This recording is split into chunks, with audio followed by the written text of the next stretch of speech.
मैं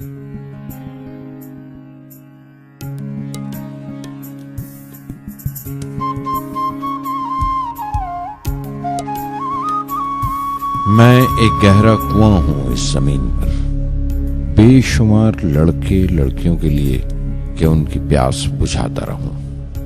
उसकी बेपनाह रहमत उसी तरह जर्रे जर्रे पर बरसती है जैसे कुआं सबकी प्यास बुझाता है।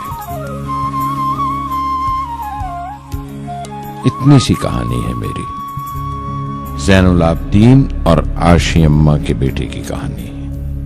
उस लड़के की कहानी जो अखबारें बेचकर अपने भाई की मदद करता था। उस शागिर्द की कहानी जिसकी परवरिश शिव सुब्रमण्य आयर और अय्यादुराई सोलोमन ने की। उस विद्यार्थी की कहानी जिसे पंडले मास्टर ने तालीम दी, MGK मेनन और प्रोफेसर साराभाई ने इंजीनियर की पहचान दी, जो नाकामियों और मुश्किलों में पलकर साइंसदान बना। और उस रहनुमा की कहानी जिसके साथ चलने वाले बेशुमार काबिल और हुनरमंद लोगों की टीम थी।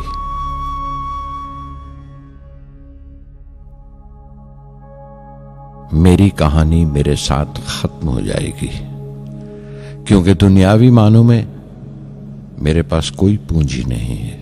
मैंने कुछ हासिल नहीं किया, जमा नहीं किया। मेरे पास कुछ नहीं और कोई नहीं, न बेटा, न बेटी, न परिवार। मैं दूसरों के लिए मिसाल नहीं बनना चाहता, लेकिन शायद कुछ पढ़ने वालों को प्रेरणा मिले कि अंतिम सुख रूह और आत्मा की तस्कीन है। खुदा की रहमत उनकी वरासत है। मेरे परदादा अबुल, मेरे दादा फकीर और मेरे वालिद ज़ैनुल आबदीन का खानदानी सिलसिला अब्दुल कलाम पर खत्म हो जाएगा, लेकिन खुदा की रहमत कभी खत्म नहीं होगी, क्योंकि वो अमर है, लाफानी है। पूर्णमदः पूर्णमिदं पूर्णात् पूर्णमुदच्यते पूर्णस्य पूर्णमादाय पूर्णमेवावशिष्यते। ॐ पूर्णमदः पूर्णमिदं पूर्णात् पूर्णमुदच्यते पूर्णस्य पूर्णमादाय पूर्णमेवावशिष्यते। पूर्णमदः पूर्णमिदं पूर्णात् पूर्णमुदच्यते पूर्णस्य पूर्णमादाय पूर्णमेवावशिष्यते। पूर्णमदः पूर्णमिदं पूर्णात् पूर्णमुदच्यते पूर्णस्य पूर्णमादाय पूर्णमेवावशिष्यते।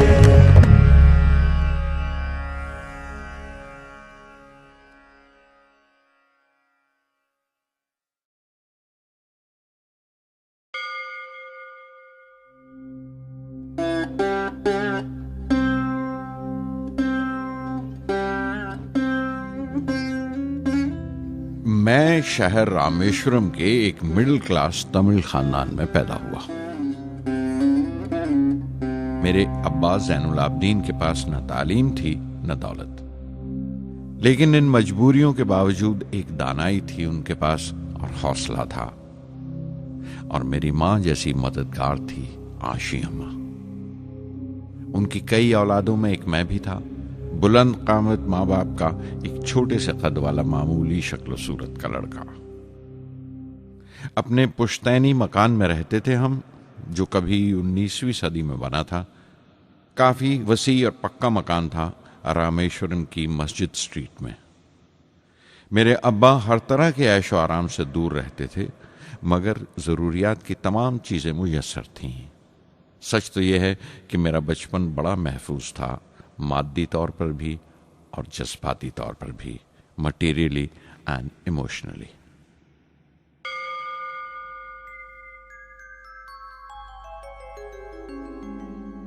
रामेश्वरम का मशहूर शिव मंदिर हमारे घर से सिर्फ 10 मिनट की दूरी पर था।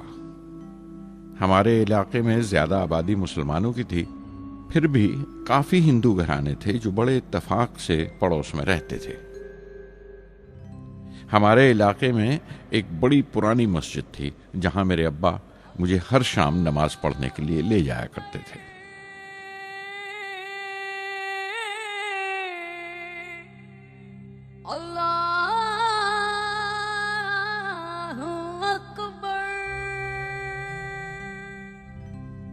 रामेश्वरम मंदिर के बड़े पुरोहित पक्षी लक्ष्मण शास्त्री मेरे अब्बा के पक्के दोस्त थे।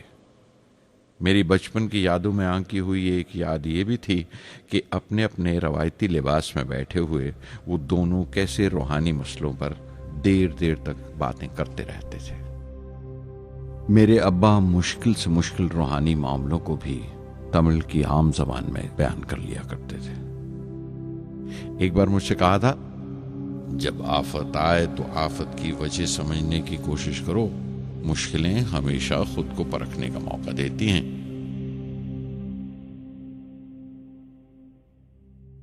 मैंने हमेशा अपनी साइंस और टेक्नोलॉजी में अब्बा के असूलों पर चलने की कोशिश की है। मैं इस बात पर यकीन रखता हूं कि हमसे ऊपर भी एक आला ताकत है, एक महान शक्ति है जो हमें मुसीबत, मायूसी और नाकामियों से निकालकर सच्चाई के मुकाम तक पहुंचाती है। मैं करीब 6 बरस का था जब अब्बा ने एक लकड़ी की कश्ती बनाने का फैसला किया, जिसमें वो यात्रियों को रामेश्वरम से धनुषकोडी का दौरा करा सकें, ले जाएं और वापस ले आएं। वो समंदर के साहिल पर लकड़ियां बिछाकर कश्ती का काम किया करते थे। एक और हमारे रिश्तेदार के साथ, अहमद जलालुद्दीन। बाद में उनका निकाह मेरी आपा जोहरा के साथ हुआ। अहमद जलालुद्दीन हालांकि मुझसे 15 साल बड़े थे, फिर भी हमारी दोस्ती आपस में जम गई थी। हम दोनों हर शाम लंबी सैर को निकल जाया करते थे। मस्जिद गली से निकलकर हमारा पहला पड़ाव शिव मंदिर हुआ करता था, जिसके गिर्द हम उतनी ही श्रद्धा से परिक्रमा करते थे जिस श्रद्धा से बाहर से आए हुए यात्री।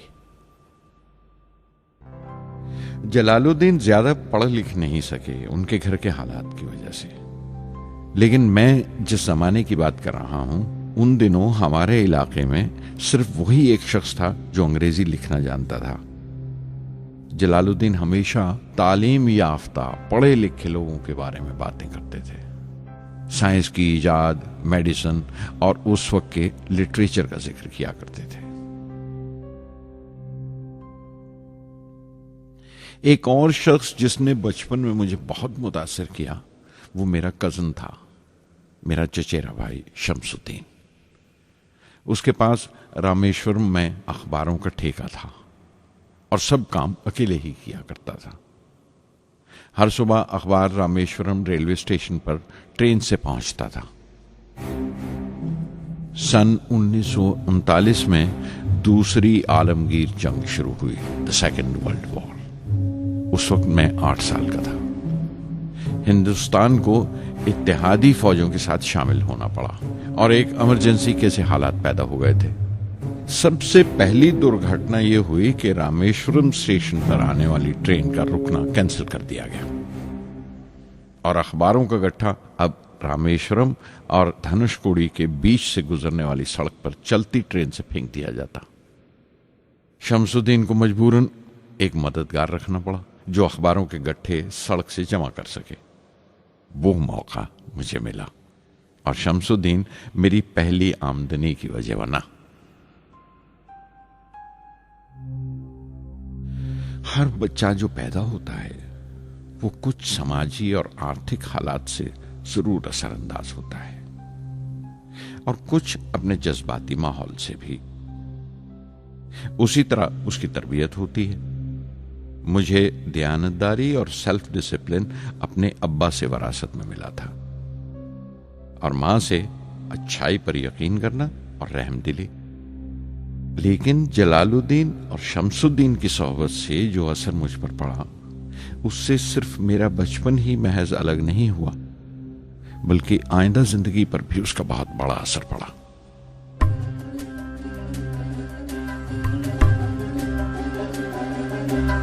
தந்தை மகற்கு ஆற்றும் நன்றி அபயத்து முந்தி இருப்பச்செயல்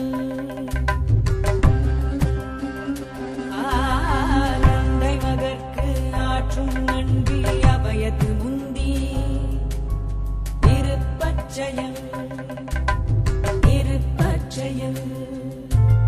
மகன் தந்தைக்கு ஆற்றும் உதவி இவன் தந்தை என்னோற்றான்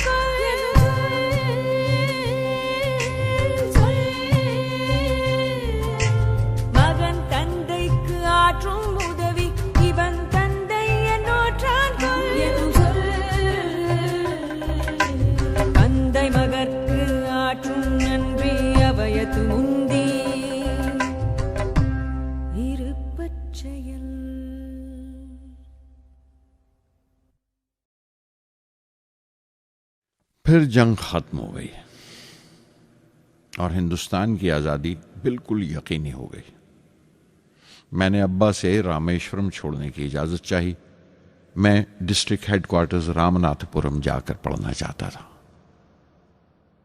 शमसुद्दीन और जलालुद्दीन मेरे साथ रामनाथपुरम तक गए मुझे श्वार्ट्ज हाई स्कूल में दाखिल कराने के लिए। जाने क्यों वो नया माहौल मुझे रास नहीं आया। रामनाथपुरम बड़ा मसरूफ शहर था और करीब 50,000 की आबादी थी, लेकिन रामेश्वरम का सुकून और इत्मीनान कहीं नहीं था। घर बहुत याद आता था और घर लौटने का कोई मौका मैं छोड़ता नहीं था। श्वार्ट्ज हाई स्कूल में दाखिल होने के बाद एक 15 साल लड़के के तमाम शौक जो हो सकते थे मेरे अंदर जाग उठे। मेरे टीचर अय्या दुराई सोलोमन बेहतरीन रहबर थे, गाइड, उस नौजवान जहन के लिए जिसके सामने जिंदगी की बेशुमार मुमकिनात खुलने वाली थी।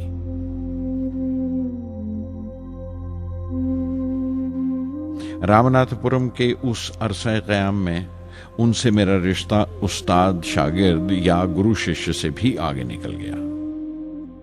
अय्या दुराई कहा करते थे, जिंदगी कामयाब होने और नतीजे हासिल करने के लिए 3 ताकतों पर काबू पाना बहुत जरूरी है: ख्वाहिश, यकीन और उम्मीद। अय्या दुराई सोलोमन, जो बाद में रेवरेंड हो गए, कहा करते थे, इससे पहले कि मैं चाहूं कुछ हो जाए, ये जरूरी है कि मेरे अंदर उसकी पूरी शिद्दत से ख्वाहिश हो और यकीन हो कि वो होगा। मैं अपनी जिंदगी से अगर मिसाल दूं तो मुझे बचपन से ही आसमान के इसरार और परिंदों की परवाज हमेशा हैरान करती थी, फैसिनेट करती थी। समंदर में कूंजों और बगलों को ऊंची उड़ाने लगाते देखता था तो उड़ने को जी करता था। मैं एक सादा लोग गांव ही का लड़का तो था, लेकिन मुझे यकीन था कि एक दिन मैं जरूर उन कूंजों की तरह बुलंद उड़ाने लगाऊंगा, बुलंदी पर परवाज करूंगा। और हकीकत यह है कि रामेश्वरम से उड़ने वाला मैं पहला लड़का था।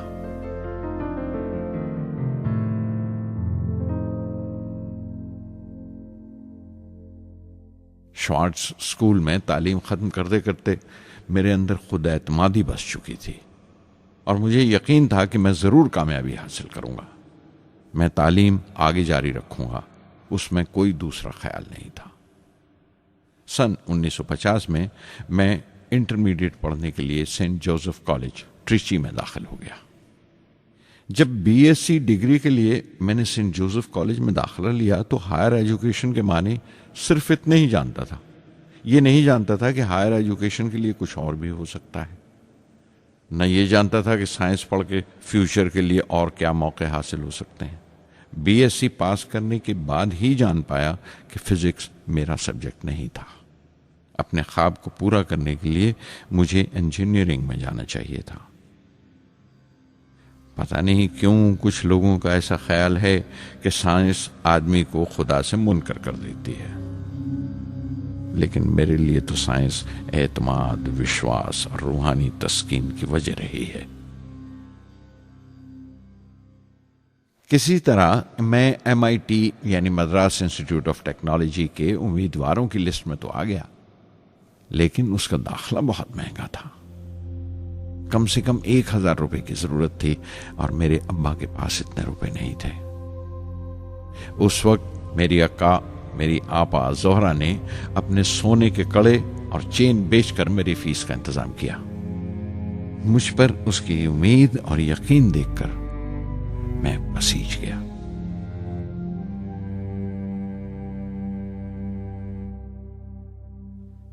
MIT में सबसे ज्यादा मजा आया। वहां 2 हवाई जहाज रखे देखकर जो उड़ान से बरी कर दिए गए थे, मुझे उनकी तरफ एक अजीब सा खिंचाव महसूस होता था।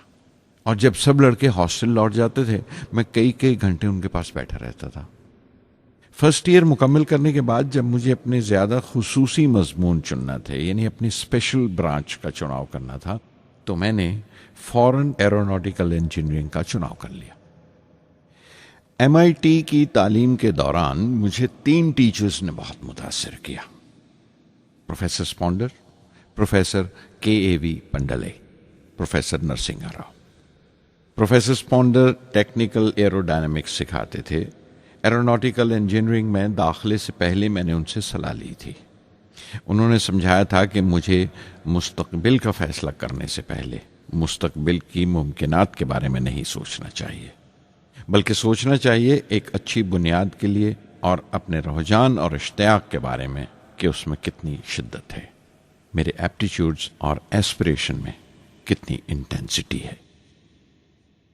मैं खुद भी होने वाले इंजीनियरिंग स्टूडेंट्स से कहना चाहता हूं कि जब वो अपना स्पेशलाइजेशन का चुनाव करें तो ये देखें कि उनमें कितना शौक है, कितना उत्साह है और लगन है उस शोबे में जाने के लिए।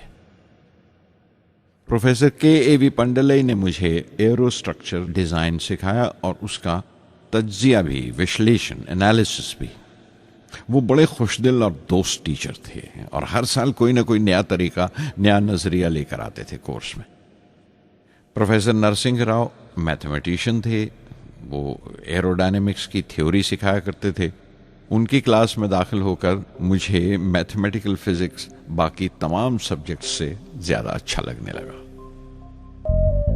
साध संगी हरि हरि नाम चित्तारा चित्तारा,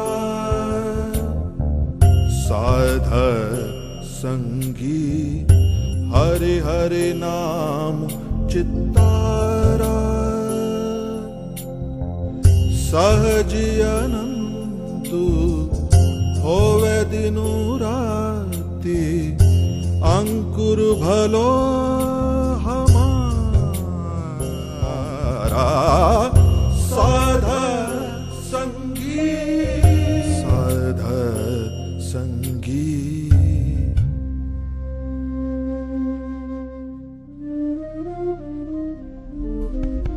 गुरुपुरा भेटियो बड़ भागी, गुरुपुरा भेटियो बड़ भागी, जाको अंतु न पारावारा, अंतु न पारावारा,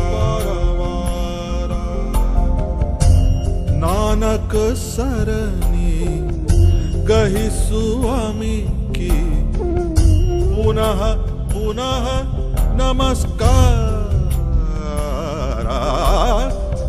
साध संगी साध संगी।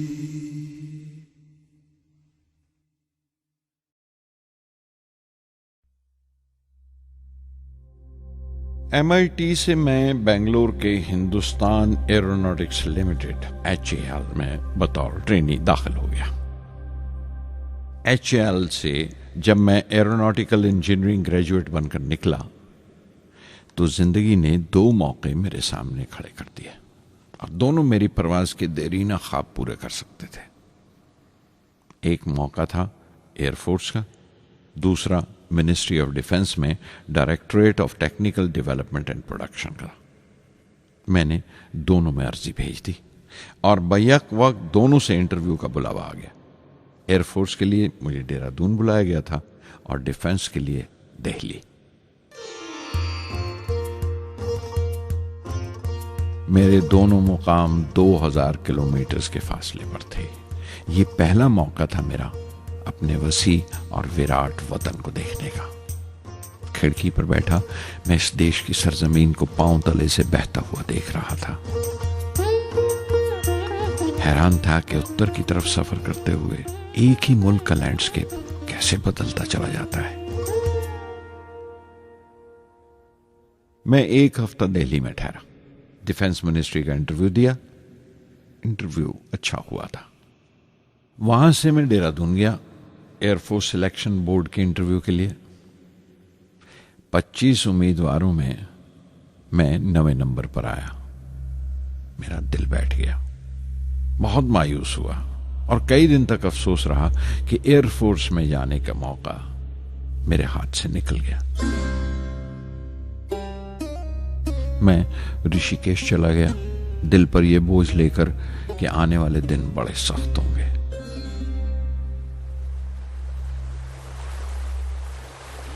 गंगा में स्नान किया और फिर चलता हुआ पास की पहाड़ी पर शिवानंद आश्रम तक पहुंच गया। स्वामी शिवानंद से भेंट हुई। देखने में बिल्कुल गौतम बुद्ध लगते थे, सफेद दूधिया धोती और पांव में लकड़ी की खड़ाऊ।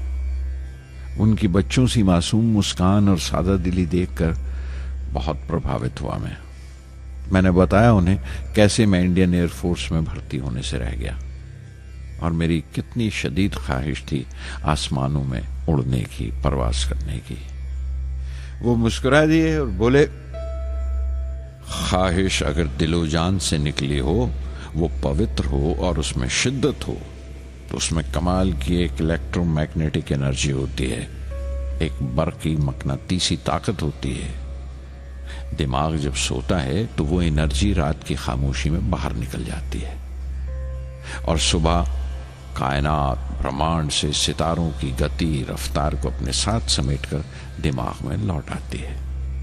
इसीलिए जो सोचा है उसकी सृष्टि अवश्य है, वो तख्लीक होगा।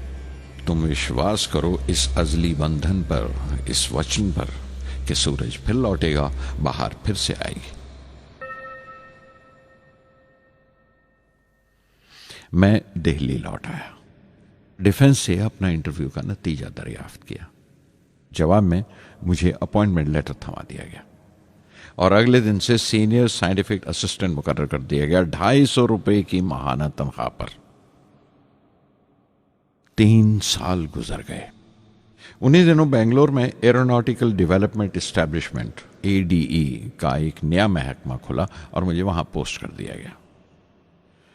बेंगलोर कानपुर से बिल्कुल मुख्तलिफ शहर था। मैं अपने डायरेक्टरेट की पोस्टिंग का पहला साल वहां गुजार चुका था। दरअसल हमारे देश में ये एक अजीब तरीका है, एक अजीब सा ढंग है अपने लोगों को हद दर्जा तक निचोड़ लेने का, जो हमारे लोगों को इंतहा पसंद बना देता है। शायद इसलिए कि सदियों इस देश ने गैर मुल्की तहजीबों के जख्म भी खाए हैं और उन्हें अपने दामन में जगह भी दी है। अलग अलग हुक्मरानों से वफा करते करते हम अपनी हैसियत, अपनी यकताई खो बैठे हैं। बल्कि हमने एक और ही किस्म की खूबी पैदा कर ली है कि एक ही वक्त में रहमदिल भी हैं और बेरहम भी, हसास भी हैं और बेहिस भी। जितने गहरे हैं उतने ही सतही। ऊपर से देखो तो हम बड़े खुश रंग और खूबरू नजर आते हैं, लेकिन कोई गौर से देखे तो अपने हुक्मरानों की एक बेढब नकल से ज्यादा कुछ नहीं है। मैंने कानपुर में कल्ले में दबाए हुए पान वाले नवाब वाजिद अली शाह के नकलची बहुत देखे और बेंगलोर में फिरंगियों के अंदाज में कुत्ते की जंजीर थामे टहलते हुए साहिबों की कमी नहीं थी। बेंगलोर में रहकर मैं रामेश्वरम के सुकून और गहरे शांत वातावरण के लिए तरसता था।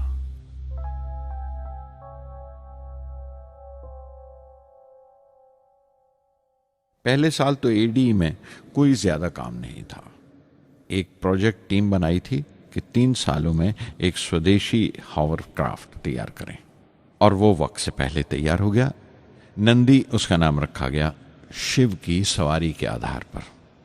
उसका डिजाइन हमारी उम्मीद से ज्यादा अच्छा था, लेकिन मैं सख्त मायूस हुआ जब आपसी कंट्रोवर्सीज की बिना पर सारा प्रोजेक्ट बालाए ताक रख दिया गया, बंद कर दिया गया। Professor MGK Menon, Tata institute of fundamental research के डायरेक्टर, एक रोज अचानक ही हमारी जांच पड़ताल को आ पहुंचे। नंदी का जिक्र निकला। मुझसे पूछताछ करते हुए उन्होंने ख्वाहिश जाहिर की एक 10 मिनट की उड़ान के लिए। उसके 1 हफ्ता बाद की बात है, मुझे इनकुस्पार से बुलावा आ गया, the Indian committee for space research. मैं मुंबई चला गया रॉकेट इंजीनियर की पोस्ट के लिए इंटरव्यू देने। मेरा इंटरव्यू लेने वाले डॉक्टर विक्रम साराभाई और प्रोफेसर MGK मेनन के अलावा मिस्टर सराफ थे, जो उस वक्त एटॉमिक एनर्जी कमीशन के डिप्यूटी सेक्रेटरी के ओहदे पर थे। डॉक्टर साराभाई की गर्मजोशी ने पहली ही मुलाकात में मेरा दिल मोह लिया। अगले ही दिन मुझे खबर मिल गई कि मैं चुन लिया गया। मुझे इनकोस्पार में रॉकेट इंजीनियर की हैसियत से शामिल कर लिया गया था। सन 1962 के देरीना हिस्से में कहीं इनकोस्पार ने थुम्बा में इक्वेटोरियल रॉकेट लॉन्चिंग स्टेशन बनाने का फैसला किया। थुम्बा केरला में त्रिवेंद्रम से परे एक दूर दराज के ऊंगते से गांव का नाम है। हिंदुस्तान में यह मॉडर्न रॉकेट बेस्ड रिसर्च की एक दबी सी इब्तदा थी, हल्की सी शुरुआत। उसके फौरन बाद ही मुझे 6 माह के लिए अमेरिका भेज दिया गया, नासा में रॉकेट लॉन्चिंग की ट्रेनिंग के लिए। जाने से पहले मैं थोड़ा सा वक्त निकालकर रामेश्वरम गया।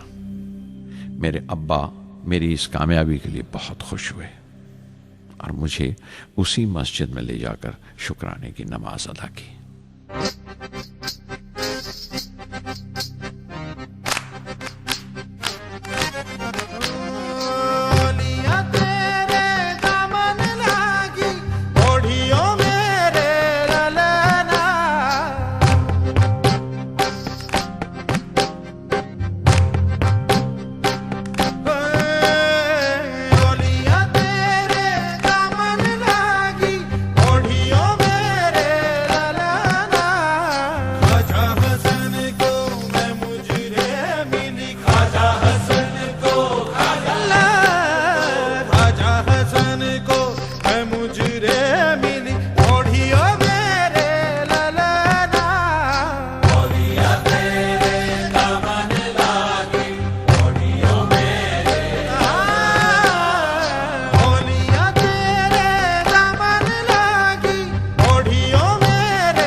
NASA Langley research centre Virginia में मैंने अपने काम की शुरुआत की।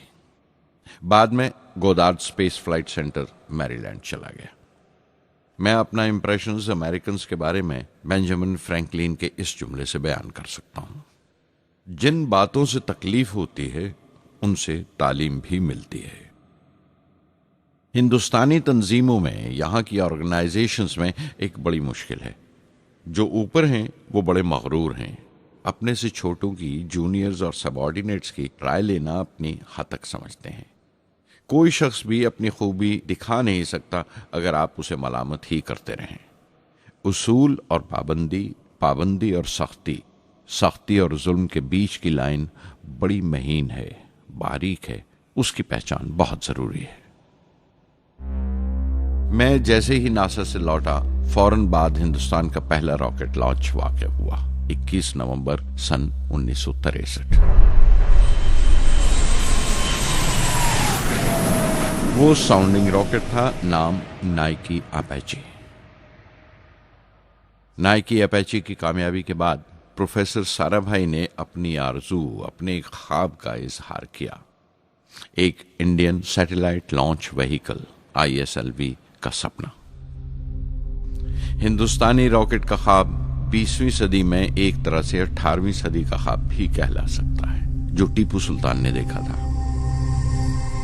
टीपू सुल्तान की फौज में 27 ब्रिगेड थे जो खुशून कहलाते थे, और हर एक ब्रिगेड में एक दस्ता था रॉकेटमैन का जो साथ रहा करता था और जुर्क्स कहलाता था। जब टीपू सुल्तान मारा गया तो अंग्रेजों ने 700 रॉकेट्स और 900 रॉकेट के सब सिस्टम्स बरामद किए 1799 में तिरुकन्नाहल्ली की जंग के बाद। वो रॉकेट्स विलियम कॉन्गरीव ने इंग्लैंड भिजवा दिए जांच पड़ताल के लिए, उसकी तकनीक समझने के लिए, जिसे आज की साइंसी जबान में हम रिवर्स इंजीनियरिंग कहते हैं। टीपू सुल्तान की मौत के साथ उस ख्वाब की भी मौत हो गई, कम से कम 150 साल के लिए। पंडित जवाहरलाल नेहरू की बदौलत वो रॉकेटरी का ख्वाब एक बार फिर हिंदुस्तान में जिंदा हुआ। प्रोफेसर साराभाई ने उस ख्वाब को हकीकत बनाने की जिम्मेदारी अपने सर ले ली। बहुत से तंग नजर लोगों को एतराज था इस बात पर कि इस मुल्क में जहां लोगों को 2 वक्त की रोटी नसीब नहीं होती, वहां इन स्पेस उड़ानों को, इन खलाई तहरीकों को क्यों तरजीह दी जा रही है। लेकिन प्रधानमंत्री पंडित नेहरू और प्रोफेसर साराभाई के नजरिए में किसी किस्म का मुबालगा नहीं था। उनके नजरिए बिल्कुल साफ थे कि अगर दुनिया के मुल्कों में और दुनिया के मसलों में कोई हिस्सा लेना है, शिरकत करनी है, हिंदुस्तान को कोई हैसियत हासिल करनी है, तो साइंस और टेक्नोलॉजी की तरक्की और खुद मुख्तारी, सेल्फ रिलायंस अशद जरूरी है। और उनका मकसद ताकत का मुजाहिरा हरगिज नहीं था। सहज पके सुमीठा होए। थुम्बा में 2 रॉकेट सहज पके मगर कामयाब हुए, एक रोहिणी, दूसरा मेनका। अगला साल लगा ही था जब प्रोफेसर साराभाई ने मुझे दिल्ली बुला भेजा।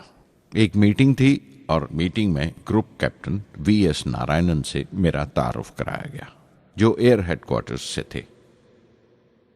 प्रोफेसर साराभाई ने रेटो तैयार करने का इरादा जाहिर किया, rocket assisted take off system, एक मिलिट्री एयरक्राफ्ट जो रॉकेट की मदद से उड़ाया जा सके बड़ी छोटी सी जगह में।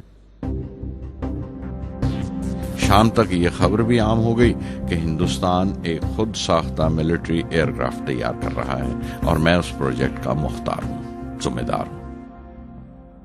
मैं कई तरह के जज्बात से भर गया, खुश भी था, शुक्रगुजार भी, खुशकिस्मत भी, और एक एहसास हुआ तकमील का, फुलफिलमेंट का। 19वीं सदी के एक शायर की ये सतरें बहुत याद आई।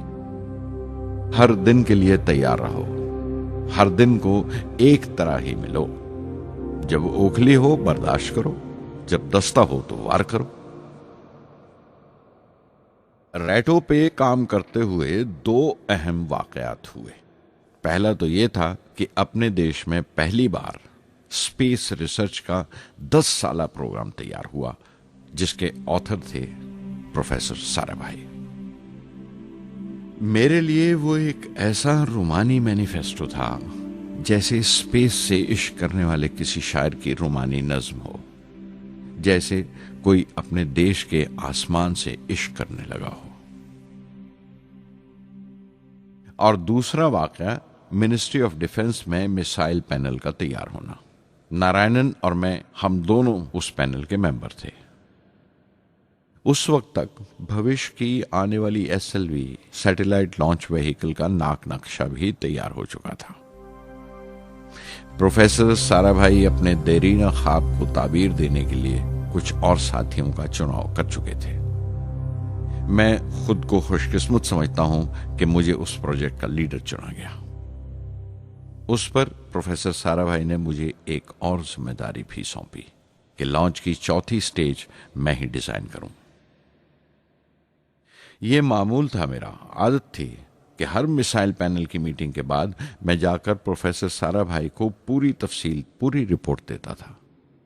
दिल्ली में ऐसी ही एक मीटिंग के बाद 23 दिसंबर 1971 को मैं त्रिवेंद्रम लौट रहा था और उस दिन प्रोफेसर साराभाई थुम्बा में SLV का मुआयना करने गए हुए थे। दिल्ली एयरपोर्ट के लाउंज से मैंने उन्हें फोन किया, पैनल मीटिंग की तफसील बताई। प्रोफेसर साराभाई ने मुझे कहा कि मैं त्रिवेंद्रम एयरपोर्ट पर उनका इंतजार करूं। मैं जब त्रिवेंद्रम पहुंचा तो फिजा में एक मातम बिछा हुआ था। मुझे खबर दी गई कि प्रोफेसर साराभाई नहीं रहे। चंद घंटे पहले दिल का दौरा पड़ने से उनका इंतकाल हो गया। मैं थर्रा के रह गया। चंद घंटे पहले ही तो मैंने उनसे बात की थी। मेरे लिए वो बहुत बड़ा सदमा था।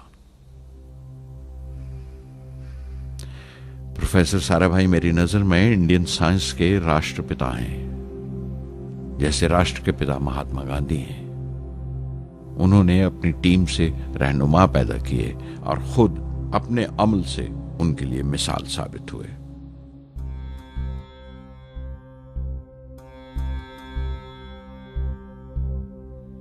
నానాటి బతుకు నాటకము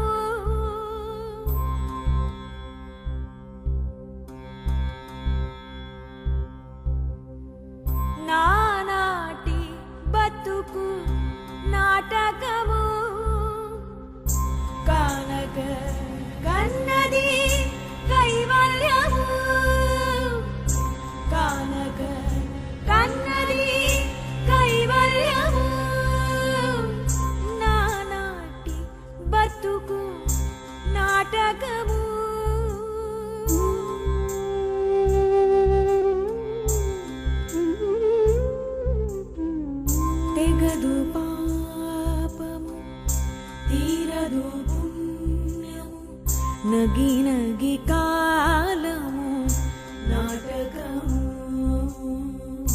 తెగదు పాపము తీరదు పుణ్యము నగి నగి కాలము నాటకము యగువన శ్రీ వెంకటేశ్వరుడేలికే యగువన శ్రీ వెంకటేశ్వరుడేలికే గగనము మీదిది కైవల్యము గగనము మీదిది కైవల్యము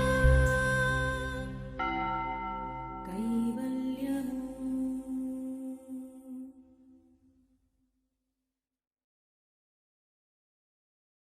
कुछ अरसा प्रोफेसर एमजी के मेनन ने स्पेस रिसर्च का काम संभाला।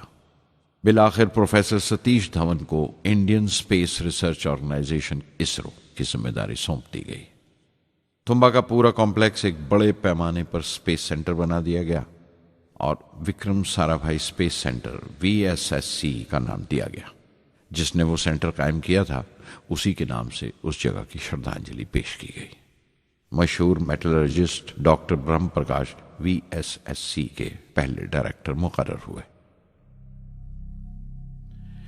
कोई भी शख्स अपनी जिम्मेवारी में तभी कामयाब हो सकता है अगर वो बारसूख हो, मोतबर हो और अपने फैसलों के लिए उसे सही हद तक आजादी हो। शायद निजी जिंदगी में भी तसल्ली का यही एक रास्ता है। आजादी और जिम्मेवारी एक साथ हो, तभी वो तस्कीन और खुशी का बायस हो सकती है। और जाती आजादी हासिल करने के लिए मैं 2 रास्ते तजवीज कर सकता था जो मैंने इख्तियार किए। पहला तो ये कि अपनी तालीम और तरबियत को बढ़ावा दो। इल्म, नॉलेज बड़ा कारआमद हथियार है, बहुत काम आता है। इल्म जितना ज्यादा होगा उतनी ज्यादा आजादी के हकदार होगे। इल्म वो पूंजी है जो कोई छीन नहीं सकता। टीम की रहनुमाई तभी मुमकिन है अगर आपकी जानकारी मुकम्मल हो, अप टू डेट हो। कामयाब रहनुमा बनने के लिए जरूरी है कि दिन का काम जब खत्म हो आप पिछले काम का जायजा लें, अगले दिन के काम की तैयारी करें। दूसरा तरीका यह है कि अपने काम को अपना फख्र समझें, गर्व समझें और जरूरी है कि अपने अंदर की शक्ति की सही जानकारी हो। जो करो उस पर यकीन रखो या जिस पर यकीन हो वही करो, वरना दूसरों के ईमान का शिकार बनते रहोगे। SLV प्रोजेक्ट के पहले 3 सालों में साइंस के बहुत से नए नए इसरार खुले और आहिस्ता आहिस्ता साइंस और टेक्नोलॉजी का फर्क समझ आने लगा। रिसर्च और अमल, डेवलपमेंट का फासला पता चलने लगा। किसी भी ईजाद में गलतियां होना लाजमी है, लेकिन हर गलती कामयाबी की तरफ एक और कदम उठाती है, एक और सीढ़ी बन जाती है। किसी भी तख्लीक की तरह SLV-3 की तख्लीक भी कई दर्दनाक लम्हों से गुजरी। एक रोज जब मैं और मेरे तमाम साथी अपने कामों में पूरी तरह डूबे हुए थे, मेरे घर से एक मौत की इत्तला पहुंची। मेरे दोस्त और हमदर्द मेरे बहनोई जलालुद्दीन का इंतकाल हो गया था। कुछ देर के लिए तो मैं सुन्न होकर रह गया। मेरी आंखों में अंधेरा छा गया। थोड़ी देर बाद जब अपने चौगिरदे का एहसास हुआ तो महसूस किया जैसे मेरी हस्ती का एक हिस्सा मर गया था। रात की रात बसों में सफर करता हुआ अगली सुबह मैं रामेश्वरम पहुंचा। जोहरा को क्या तसल्ली देता और क्या सब्र देता अपनी भांजी महबूबा को जो रो रो कर हलकान हो रही थी। मेरी आंखों के सोते पहले ही सूख चुके थे। थुम्बा लौटकर बहुत दिनों तक सारा कामकाज, सारी मसरूफियत बेमानी लगने लगी। बहुत दिनों तक बहुत मलाल लगा, सब बेमानी लगता था। प्रोफेसर धवन देर देर तक हौसला देते थे। कहते, SLV पर जैसे जैसे काम आगे बढ़ेगा मुझे सब्र महसूस होगा और ये मायूसी कम होते होते गुजर जाएगी। 1976 में मेरे अब्बा ज़ैनुल आबदीन 102 साल की उम्र में वहीं रामेश्वरम में इंतकाल फरमा गए। 15 पोते पोतियां छोड़कर गए थे पीछे और एक पड़पोता। दुनियावी तौर पर वो सिर्फ एक और बुजुर्ग की मौत थी। कोई बड़ा मातम नहीं हुआ, झंडा नहीं उतारा गया, ना अखबारों ने स्याह हाशिए दिए, ना सियासतदान थे वो, ना विद्वान कोई, ना कोई बड़े सरमायादार। एक सीधे सादे इंसान थे, फरिश्ता सिफत, और हर उस बात की वजह थे जो दानाई और पारसाई की राह दिखाती है।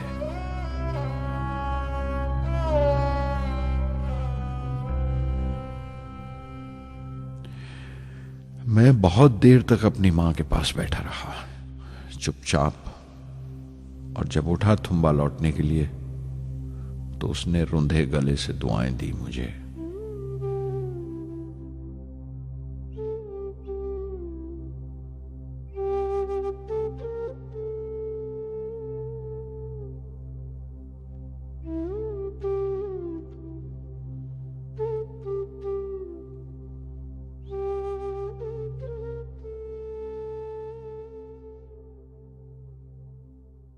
SLV-3 अपोजी रॉकेट जो फ्रांस से उड़ाई जाने वाली थी, अचानक कुछ मुश्किलों का शिकार हो गई।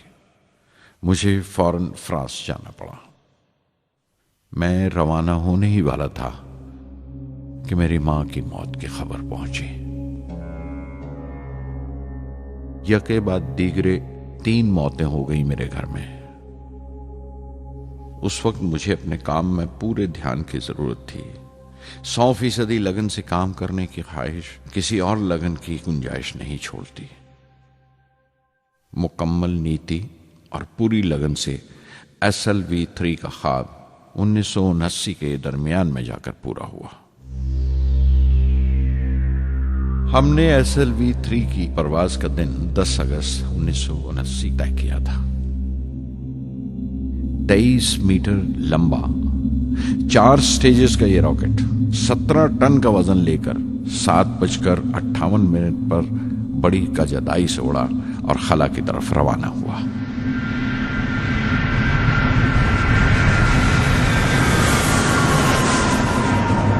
पहली स्टेज हर तरह से पुख्ता निकली और बड़े आराम से रॉकेट दूसरी स्टेज में दाखिल हो गया। हम सब दम बखुद रह गए, सांस रोके बैठे थे। हमारे बरसों का ख्वाब आसमान की तरफ सफर कर रहा था। अचानक हमारे ख्वाब में दरार आई, हमारा सुकूत टूटा, हमारी खामोशी टूटी। दूसरी स्टेज काबू से बाहर होने लगी थी। 317 सेकंड के बाद परवाज टूट गई। मेरी मेहनत और उम्मीद चौथी स्टेज को साथ लेकर तमाम मलबा श्री हरिकोटा से 560 किलोमीटर दूर समंदर में जाके गिरा।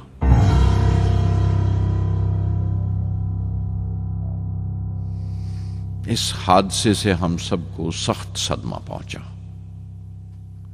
मैं गम और गुस्से से भर गया, नुचड़ गया, बिल्कुल जिस्मानी तौर पर भी और जहनी तौर पर भी। मैं सीधा अपने कमरे में गया और बिस्तर में धंस गया। मैंने अपने कंधे पर एक दिलासे का हाथ महसूस किया तो आंख खोली।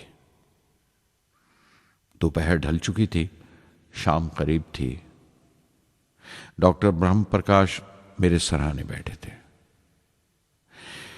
उनकी इस हमदर्दी ने छू लिया मुझे। मैं उदास था, मायूस था, लेकिन अकेला नहीं।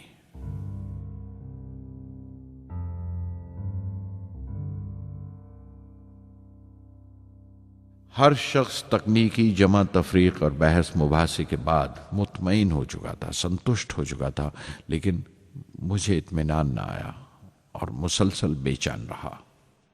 मैं बेसाख्ता खड़ा हो गया और एतराफ़ किया प्रोफेसर धवन के सामने, सर, मेरे साथियों को नाकामयाबी की वजह दरियाफ्त हो जाने से इत्मीनान हो गया, लेकिन मैं उसे काफ़ी नहीं समझता।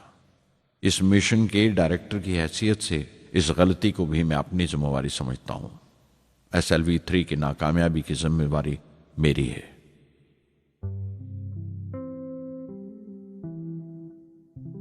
साइंस का काम कमाल दर्जा उत्साह भी देता है, खुशी भी और उतनी ही गहरी मायूसी भी।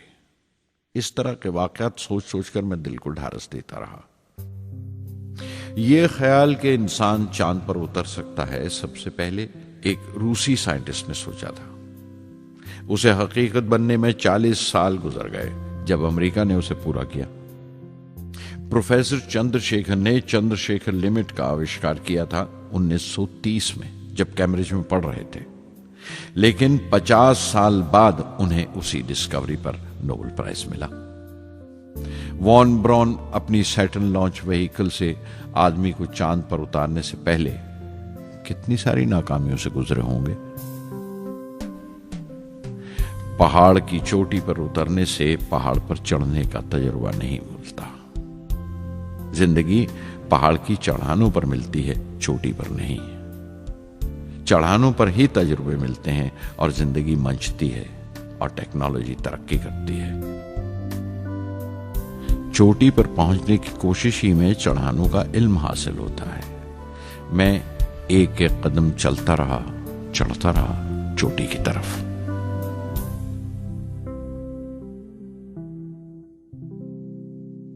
SLV-3 की उड़ान से 30 घंटा पहले 17 जुलाई 1980 के दिन अखबारों की सुर्खियां तरह तरह की राय और अंदाजों से भरी हुई थी। ज्यादातर रिपोर्टर्स ने पहली SLV की उड़ान याद दिलाई थी कि किस तरह वो रॉकेट फेल हो गया था और उसका मलबा समंदर में जाकर गिरा था। कुछ लोगों ने तो देश की दूसरी खामियों का जिक्र करते हुए भी उसे SLV-3 से जोड़ दिया था। मैं जानता था कि अगले दिन का नतीजा हमारे फ्यूचर के स्पेस प्रोग्राम का फैसला करने वाला है। मुख्तसर ये कि सारी कौम की नजरें हम पर गड़ी हुई थीं। 18 जुलाई 1980 सुबह 8:03 पर हिंदुस्तान का पहला सैटेलाइट लॉन्च व्हीकल उड़ा।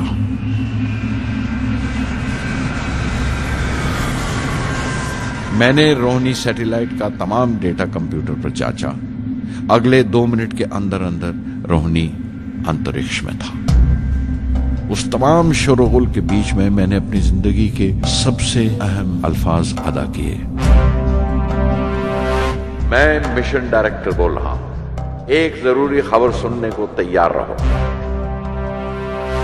चौथी स्टेज कामयाबी के साथ रोहिणी सैटेलाइट को लेकर अंतरिक्ष में दाखिल कर रही है। मैं ब्लॉक से बाहर आया तो मेरे साथियों ने मुझे कंधों पर उठा लिया और नारे लगाते हुए जुलूस निकाला। सारी कौम में एक जोश की लहर दौड़ गई। हिंदुस्तान उन चंद कौमों में शामिल हो गया था जिनके पास सैटेलाइट लॉन्च की काबिलियत थी। हमारी कौम का एक ख्वाब पूरा हुआ था और हमारे इतिहास का एक नया बाब खुला, एक नया चैप्टर। प्रधानमंत्री इंदिरा गांधी ने मुबारकबाद का तार भेजा और सबसे ज्यादा हिंदुस्तान के साइंसदान खुश थे कि ये पूरी कोशिश स्वदेशी थी, हमारी अपनी थी। मैं कुछ मिले जुले जज्बात से गुजर रहा था। मैं खुश था कि पिछली 2 दहाइयों से जिस कोशिश में था बिलाखिर उसमें कामयाब हुआ। लेकिन उदास था जिन लोगों की बदौलत में यहां पहुंचा था वो लोग मेरे साथ नहीं थे। मेरे अब्बा, मेरे बहनोई जलालुद्दीन और प्रोफेसर साराभाई। SLV-3 की कामयाबी के महीने भर के अंदर ही प्रोफेसर धवन का फोन आया एक दिन और दिल्ली बुलाया प्रधानमंत्री से मिलने के लिए। मेरी एक छोटी सी उलझन थी कपड़ों को लेकर। हमेशा से बड़े आमियाना से कपड़े पहनता हूं और पांव में चप्पल या स्लीपर कह लो। प्रधानमंत्री को मिलने जैसा वो लिबास नहीं था, मेरे लिए नहीं, उनके एहतराम के लिए। सुना तो प्रोफेसर धवन बोले, कपड़ों की फिक्र मत करो, तुमने जो शानदार कामयाबी पहन रखी है वो काफी है। रिपब्लिक डे 1981 मेरे लिए एक बड़ी खुशखबरी लेकर आया कि मुझे पद्म भूषण से नवाजा गया है। मैंने अपने कमरे को बिस्मिल्लाह खां की शहनाई से भर लिया। शहनाई की गूंज मुझे कहीं और ही ले गई। मैं रामेश्वरम पहुंच गया, मां के गले लगा। अब्बा ने मेरे बालों को उंगलियों से सहलाया और मेरा दोस्त, मेरा रफीक जलालुद्दीन मस्जिद गली में जमा हुए लोगों में मेरे इनाम का ऐलान कर रहा था। मेरी बहन जोहरा ने मीठा बनाया घर में। पक्षी लक्ष्मण शास्त्री ने मेरे माथे पर तिलक लगाया। फादर सोलोमन ने मेरे हाथ में सलीब देकर दुआ पढ़ी और प्रोफेसर सारा भाई को देखा। उनके चेहरे पर मुस्कुराहट थी, फख्र था। जो पौधा वो लगा कर गए थे अब पूरा पेड़ बन चुका था, जिसके फल हिंदुस्तान की आवाम तक पहुंच रहे थे।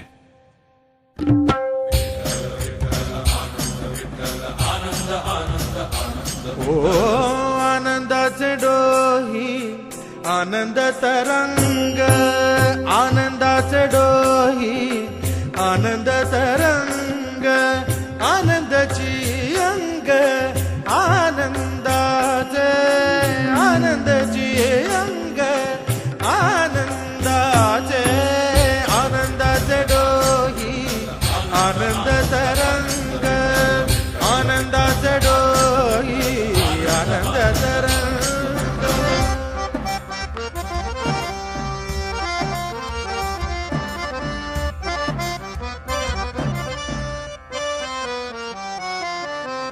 गर्भाचे आवडी मातेचा डोहळा, तेथीचा जिव्हाळा तेथे बिंबे। गर्भाचे आवडी मातेचा डोहळा, तेथीचा जिव्हाळा तेथे बिंबे। तुका म्हणे तैसा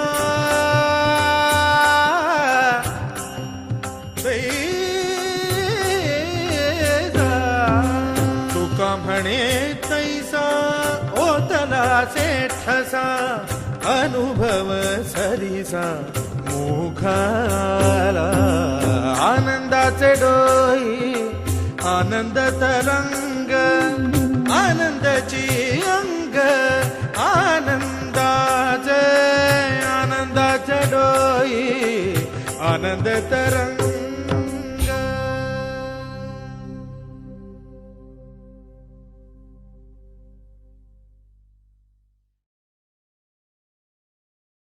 पहली जून 1982 मैंने defence research and development laboratory DRDL की जिम्मेवारी संभाल ली।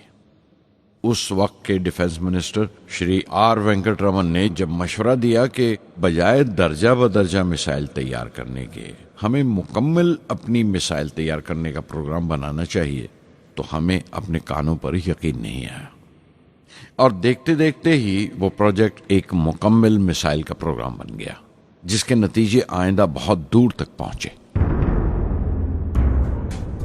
हर एक प्रोजेक्ट का नाम हिंदुस्तान की खुद मुख्तारी, सेल्फ रिलायंस का सबूत था। सरफेस टू सरफेस मिसाइल का नाम पृथ्वी रखा गया। टैक्टिकल कोर व्हीकल को त्रिशूल का नाम दिया गया। Surface to air defence system Akash कहलाया।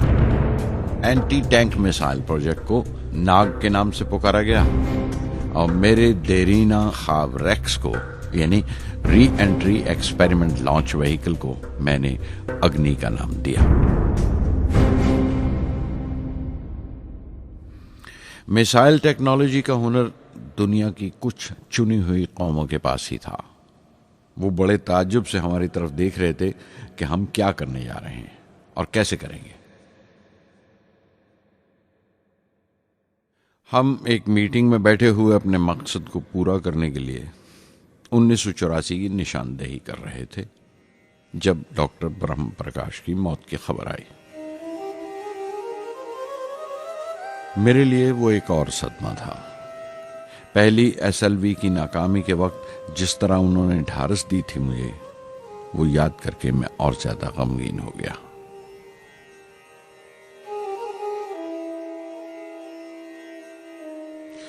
प्रोफेसर साराभाई अगर वीएसएससी के निर्माता थे, बनाने वाले थे, तो डॉक्टर ब्रह्म प्रकाश उसके आमिल थे, एग्जीक्यूटर थे। उनकी विनम्रता ने मुझे बड़ी हद तक नरम कर दिया और मैंने अपनी तुंद मिजाजी पर काफी काबू कर लिया। उनकी हलीमी सिर्फ अपनी खूबियों तक ही महदूद नहीं थी, बल्कि अपने से छोटों को इज्जत देना भी उनकी आदत में शामिल था। उनके बर्ताव और सलूक में ये बात नजर आ जाती थी कि कोई शख्स भी खामियों से खाली नहीं है। यहां तक कि अफसर भी, लीडर भी, रहनुमा भी। वो बहुत बड़े दानिश्वर थे। एक कमजोर से शरीर के अंदर उनमें बच्चों की सी मासूमियत थी। मुझे वो हमेशा साइंसदानों में संत नजर आते थे।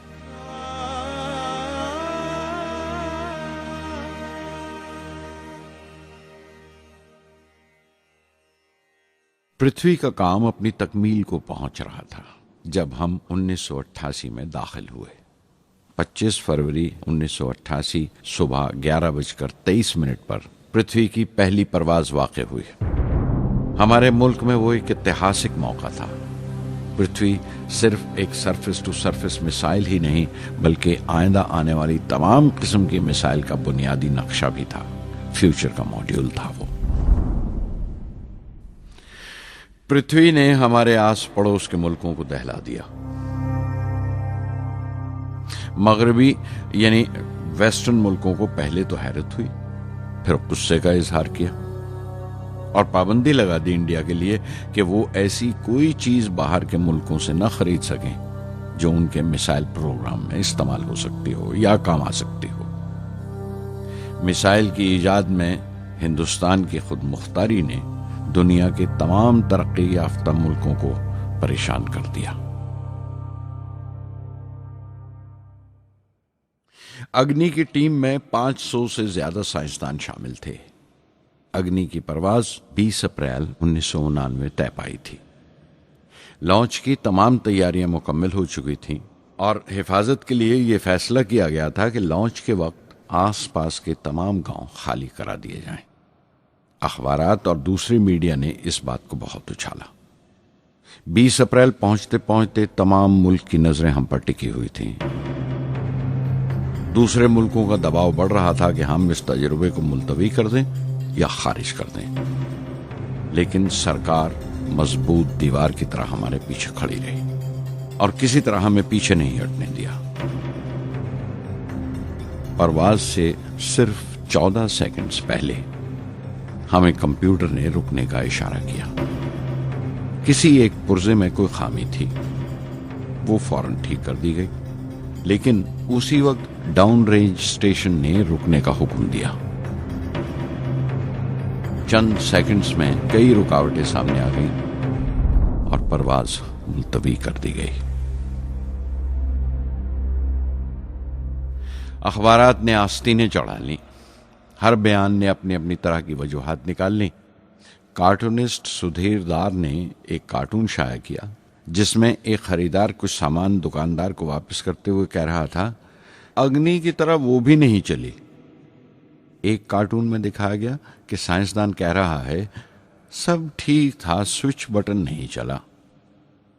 हिंदुस्तान टाइम्स के कार्टून में एक नेता रिपोर्टर को समझा रहा है, डरने की कोई बात नहीं, ये बड़ी अमन पसंद अहिंसावाद की मिसाइल है, इससे कोई मरेगा नहीं।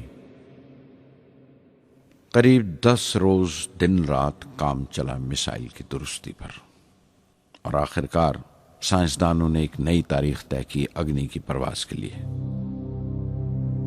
मगर फिर वही हुआ। 10 सेकंड पहले कंप्यूटर ने रुकावट का इशारा किया। पता चला एक पुर्जा काम नहीं कर रहा है। परवाज फिर मुलतवी कर दी गई। ऐसी बात किसी भी साइंसी तजुर्बे में हो जाना आम बात है, गैर मुल्कों में भी बहुत बार होता है, लेकिन उम्मीद से भरी हुई कौम हमारी मुश्किलें समझने को तैयार नहीं थी। हिंदू अखबार में केशव का एक कार्टून छपा जिसमें एक देहाती कुछ नोट गिनते हुए कह रहा था, मिसाइल के वक्त गांव से हट जाने का मुआवजा मिला है, 2-4 बार और ये तजुर्बा मुलतवी हुआ तो मैं पक्का घर बनवा लूंगा। अमोल बटर वालों ने अपने होर्डिंग पर लिखा, अग्नि को ईंधन के लिए हमारे बटर की जरूरत है। अग्नि की मुरम्मत का काम जारी रहा। आखिरकार एक बार फिर 22 मई की तारीख अग्नि की परवाज के लिए तय पाई। उसकी पिछली रात doctor Arunachalam, general KN Singh और मैं डिफेंस मिनिस्टर केसी पंत के साथ चहलकदमी कर रहे थे। पूरे चांद की रात थी, हाई टाइड का वक्त था और लहरें गरज गरज कर खुदा की अजमत का नाम ले रही थी। कल अग्नि की परवाज कामयाब होगी या नहीं, बार बार यही सवाल हमारे दिमाग में गूंज रहा था।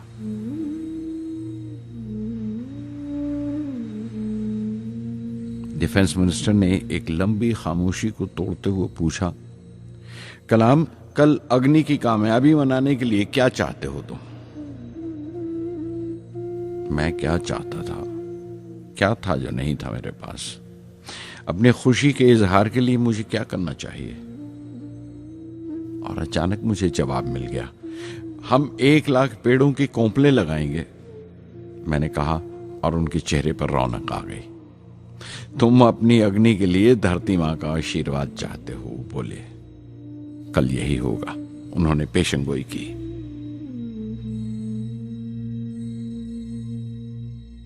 अगले दिन सुबह 7:10 पर अग्नि लॉन्च हुई। कदम कदम सही निकला। मिसाइल ने जैसे टेक्स्ट बुक याद कर लिया हो, जैसे सबक याद कर लिया था। हर सवाल का सही जवाब मिल रहा था। लगता था एक लंबे खौफनाक ख्वाब के बाद एक खूबसूरत सुबह ने आंख खोली है। 5 साल की मुशक्कत के बाद हम इस लॉन्च पैड पर पहुंचे थे। इसके पीछे 5 लंबे सालों की नाकामयाबी, कोशिशें और इम्तिहान खड़े थे। इस कोशिश को रोक देने के लिए हिंदुस्तान ने हर तरह के दबाव बर्दाश्त किए थे, लेकिन हमने कर दिखाया जो करना था। मेरी जिंदगी का सबसे कीमती लम्हा था वो मुट्ठी भर सेकंड्स, 600 सेकंड की वो परवाज जिसने हमारी बरसों की थकान दूर कर दी, बरसों की मेहनत को कामयाबी का तिलक लगाया। उस रात मैंने अपनी डायरी में लिखा, अग्नि को इस नजर से मत देखो। ये सिर्फ ऊपर उठने का साधन नहीं है, न शक्ति की नुमाइश है। अग्नि एक लौ है जो हर हिंदुस्तानी के दिल में जल रही है। इसे मिसाइल मत समझो, ये कौम के माथे पर चमकता हुआ आग का सुनहरी तिलक है। स्वधर्मम् अपि चावेक्ष्य न विकम्पितुम् अर्हसि, धर्म्याद् युद्धश्रेयोऽन्यक्षत्रियस्य न विद्यते।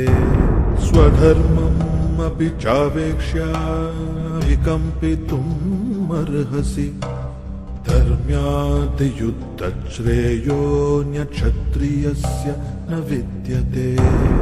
अदच्चेत्त्वम् इमं धर्म्यं सङ्ग्रामं न करिष्यसि, तदस्वधर्मं कीर्तिं च हित्वा पापम् अवाप्स्यसि, हित्वा पापम् अवाप्स्यसि।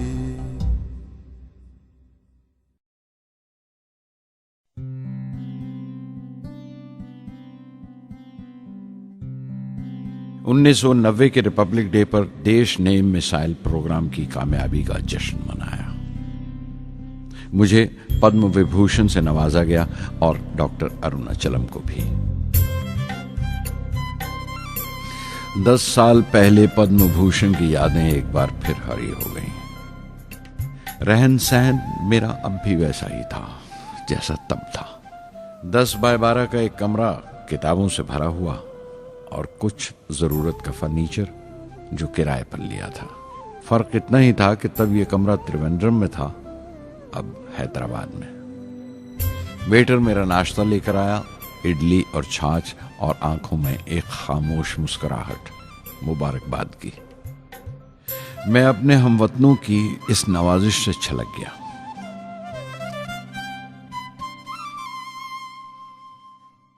मैं जानता हूं कि बहुत से साइंसदान और इंजीनियर मौका मिलते ही वतन छोड़ जाते हैं, दूसरे मुल्कों में चले जाते हैं ज्यादा रुपया कमाने के लिए, ज्यादा आमदनी के लिए। लेकिन ये आदर, मोहब्बत और इज्जत क्या कमा सकते हैं जो उन्हें अपने वतन से मिलती है। 15 अक्टूबर 1991 में 60 साल का हो गया। मुझे अपने रिटायरमेंट का इंतज़ार था। चाहता था कि गरीब बच्चों के लिए एक स्कूल खोलूं।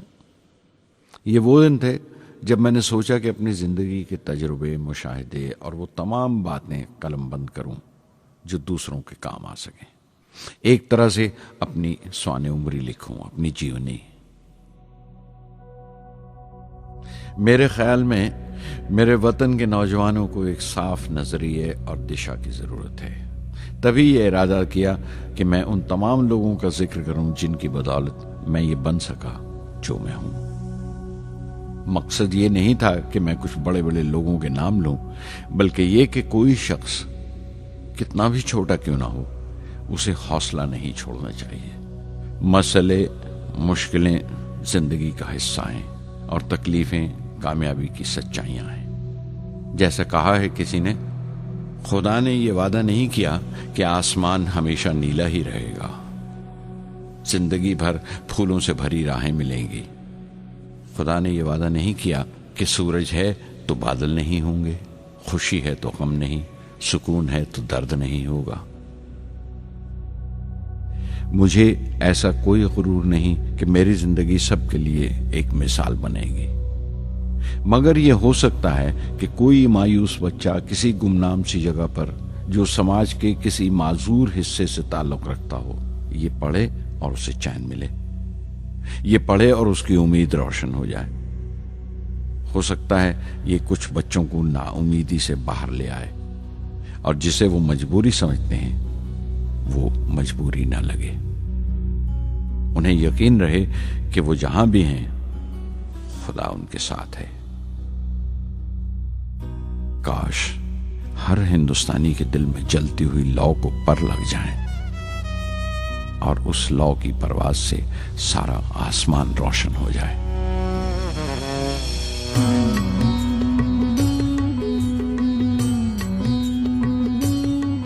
ये ज़मीं मेरी, मेरा आसमां, बड़ा खूबसूरत है जहां।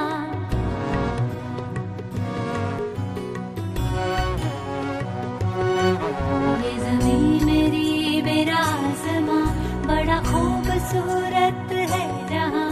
मेरी जिंदगी परवाज़ है, वो फिजा मेरी, मैं उड़ूं जहां। मेरी जिंदगी परवाज़ है, वो फिजा मेरी, मैं उड़ूं जहां। ये ज़मीं मेरी, मेरा आसमां, बड़ा खूबसूरत है जहां। कभी धूप लेप के आसमां हमने सुनहरी कर लिया। कभी धूप लेप के आसमां हमने सुनहरी कर लिया। फिर धूप बांध के पाँव में हम उड़े हैं ठंडी हवाओं में।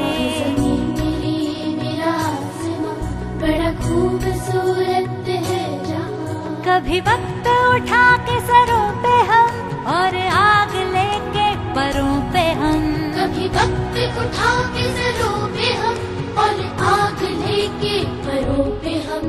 कभी छानी खाली खला कहीं, हम उड़े जहाँ पे हवा नहीं। ज़मीं मेरी, मेरा आसमां, बड़ा खूबसूरत है जहां। मेरी जिंदगी परवाज़ है, मेरी जिंदगी परवाज़ है, वो फिजा मेरी, मैं उड़ूं जहां। ये ज़मीं मेरी, मेरा आसमां, बड़ा खूबसूरत है जहां। ये ज़मीं मेरी, मेरा आसमां, बड़ा खूबसूरत